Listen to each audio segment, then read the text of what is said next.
와튜브, 이 시간에는 한국에 생필품 사재기가 없는 이유를 살펴보겠습니다. 전염병이 전 세계를 강타하면서 선진국에도 생필품 사재기 현상이 속출하고 있는데요. 실례로 호주는 화장지 사재기 때문에 손님이 흉기를 들어 경찰이 출동하는 사건이 벌어졌습니다.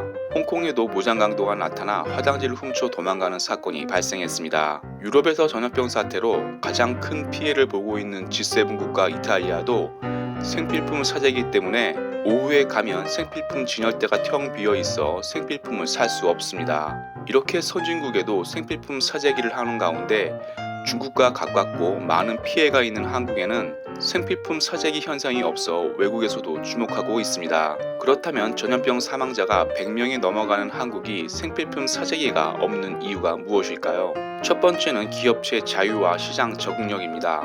과거 사스, 신종플루, 메르스 같은 전염병 사태로 생필품 업체와 유통업계가 경험을 얻어 재고를 충분히 확보했기 때문입니다. 한국도 과거 신종플루, 메르스 전염병 사태 때는 잠깐이지만 생필품 사재기 현상이 일어났는데요. 이때 경험으로 재고를 충분히 확보하며 공급하고 있기에 생필품 사재기가 없습니다. 실례로 휴지, 치약 같은 생필품 매출은 30% 상승했지만 충분히 공급할 수 있습니다.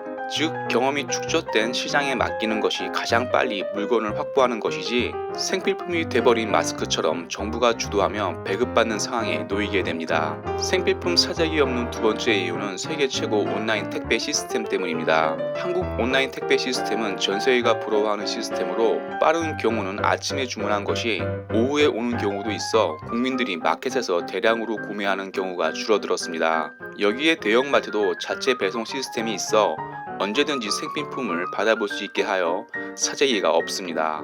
세 번째는 온라인에서도 생필품 재고 확인을 할 수 있기 때문입니다.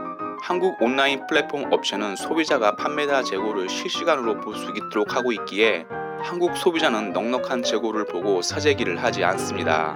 한국 온라인 플랫폼 업체 대부분 판매자가 재고를 속인다면 판매자에 페널티를 줍니다. 이런 이유로 온라인 판매자는 재고를 속이지 않습니다. 여기에 온라인 판매자들이 전염병 같은 사태 때 1인당 구매량을 조절해 사재기를 막고 있습니다.